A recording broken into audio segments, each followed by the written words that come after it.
La scène se déroulait en octobre dernier au Parlement espagnol.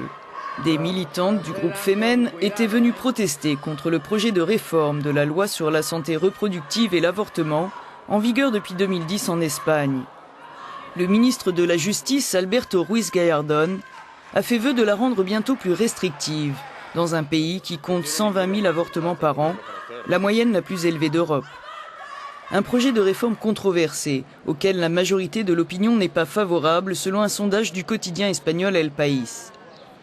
Pour la plateforme Décidez-nous rend libre, qui regroupe quelques 250 organisations de la société civile et du monde professionnel, le projet plongerait dans l'insécurité juridique la grande majorité des femmes qui avortent. Ce qui s'est produit dans ce pays avec la loi actuelle, c'est que les problèmes ont diminué. Les femmes accèdent à l'avortement d'une manière plus sûre pour leur santé, plus égalitaire. Parce que dans toutes les communautés autonomes, il existe la possibilité que l'État finance ces avortements. Il n'y a pas un plus grand nombre d'avortements. L'augmentation est très faible. Quand quelque chose fonctionne de manière normalisée, nous pensons qu'il n'y a pas de raison ni juridique, ni sanitaire, ni sociale pour changer la loi actuelle. La loi en vigueur autorise l'avortement sans justification jusqu'à 14 semaines de grossesse et 22 semaines en cas de pathologie du fœtus ou s'il existe un risque pour la santé physique ou psychique de la mère. La majorité des interruptions volontaires de grossesse est pratiquée dans des cliniques privées comme celle-ci, dont les interventions sont remboursées par la sécurité sociale. Le projet de loi préconisé par le gouvernement conservateur pourrait n'autoriser l'avortement qu'en cas de viol ou risque grave pour la santé de la mère dans un délai de 14 semaines. Un retour en arrière qui indigne le directeur de la clinique d'Ator, première à avoir été accréditée en Espagne pour pratiquer des IVG. Pour la première fois depuis de nombreuses années, la femme sera de nouveau sous tutelle d'un médecin, d'un juge, en dehors totalement de ses convictions, de ses sentiments les plus intimes. C'est-à-dire que c'est une loi qui annihile totalement la volonté de la femme. Inévitablement, cela va générer deux réalités sociales différentes.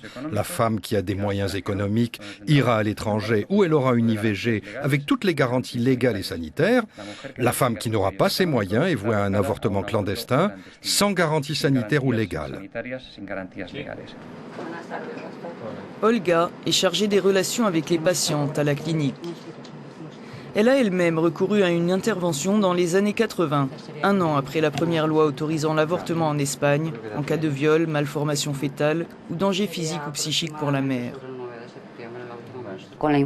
Avec le peu d'informations que j'avais et tous les doutes sur ce qui allait se passer pendant l'intervention, est-ce qu'il y aura des complications? Qu'est-ce que je fais? Est-ce que je vais aller en prison? Est-ce que tout le monde va le savoir? Est-ce que ça va se voir sur mon visage que je sors d'une interruption volontaire de grossesse?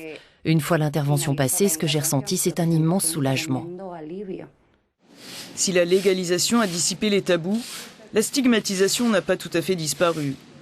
Dans cette autre clinique, une jeune fille de 15 ans et sa mère acceptent de nous parler à visage couvert. L'accord des parents ou du tuteur légal est nécessaire pour les mineurs de moins de 16 ans, mais rien ni personne ne pourrait faire revenir la jeune fille sur sa décision, nous dit-elle. Pour moi, c'est très clair. Parce que je suis trop jeune pour avoir un enfant. C'est pas toujours facile, mais pour moi, c'est pas non plus un problème. Pour moi, c'est très dur de voir ma fille avorter, mais je vois qu'elle a un âge où elle ne peut pas, elle ne veut pas être mère. Alors je la soutiens. Quelle que soit la décision qu'elle aurait prise, je l'aurais soutenue. La libre détermination des femmes à disposer de leur corps, mineurs comme majeurs, une notion irrecevable aux yeux de ce couple, membre du Forum pour la famille et parents de cet enfant. C'est une échographie d'un bébé qu'a perdu Esperanza. Il avait 2 mois et demi quand il est mort. On a expliqué aux enfants que c'était un bébé qui était un petit frère ou une petite sœur, on ne sait pas si c'était un garçon ou une fille, qui est au ciel, qui est avec Dieu. Et on le garde avec les photos des autres enfants. Pour Luis et son épouse, qu'il s'agisse de motifs économiques, sanitaires, psychiques ou de malformations fœtales, rien ne peut justifier un avortement. La réforme proposée est insuffisante à leurs yeux. En Espagne, l'avortement doit être un délit, sans dépénalisation. La mère, il faut l'aider, toujours, dans tous les cas, et plus encore quand elle est enceinte, parce qu'elle porte en elle un être humain. Et si réellement elles ne veulent pas, elles peuvent le donner en adoption. Mais vraiment, ça ne peut pas venir à l'esprit de tuer son enfant. Avec l'avortement, on est en train d'aller vers l'extermination de notre propre civilisation. Et c'est une des plus grandes erreurs qu'a commis notre société. Au quartier général de la campagne pour le droit à vivre, on préconise l'avortement zéro. Le gouvernement doit au minimum l'interdire pour malformation fétale, insiste la coordinatrice de la campagne, et mettre en place des plans nationaux d'adoption et d'aide aux femmes enceintes en risque d'exclusion sociale. Il nous semble qu'opposer le droit de vie d'un enfant à une problématique sociale, c'est injuste. En Espagne, on dépense 40 à 50 millions d'euros pour financer l'avortement et 0 € pour aider les femmes enceintes avec des problèmes. Selon une récente étude, plus d'un quart des femmes qui avortent en Espagne le font pour des raisons économiques.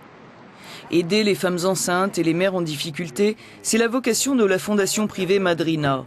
Aide alimentaire, aide au logement ou à la recherche d'emploi sont proposées ici, ainsi qu'un système de marrainage pour les femmes enceintes. Les premières aides que l'on supprime dans toutes les situations de crise, ce sont les aides aux mères. Et cela fait qu'on a une crise globale. Je crois que l'avenir commence par aider ces mères, ces jeunes, pour qu'elles puissent avoir un logement, un emploi, une formation. Ces jeunes femmes sont toutes mères d'un ou plusieurs enfants. Elles suivent ici des cours dans l'espoir d'entrer à l'université. La fondation leur a permis de sortir de la précarité qui, pour la plupart d'entre elles, ne justifie pas d'avorter. Mais les avis sont mitigés lorsqu'on invoque d'autres motifs. Moi, au début, je disais toujours, si je tombe enceinte jeune, j'avorterai. Parce qu'il y a un temps pour tout. Et je dois faire beaucoup de choses avant, comme par exemple étudier. Mais je ne sais pas, une fois enceinte, non, je l'ai senti et je n'ai pas pu avorter.